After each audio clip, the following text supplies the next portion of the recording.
If we fill the bladder with contrast and have a voiding study, you can accurately diagnose that problem. That type of testing is called fluoroscopic urodynamics, or fluoroscopic urodynamic studies, we call it, FUDS.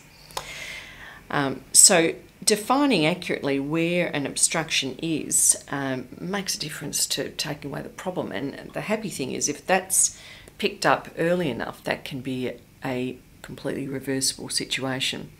The difficulty with this, or I was talking about the prostate before, is that when urge incontinence becomes established, or that change to the bladder muscle, the more severe the obstruction is, whether it's women with obstruction after a sling or men with prostate problems, the longer it's left untreated, the less likely it is to get the full reversal and restoration of the normal bladder muscle.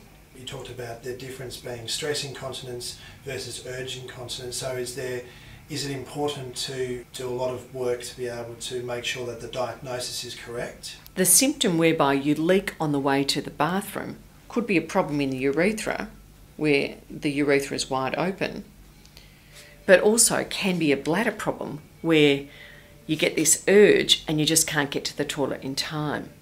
So unless you study the bladder when the bladder's not full, so if you study it at half its volume, which you need to know by measuring it, you can't tell whether it's a bladder problem or a urethral problem.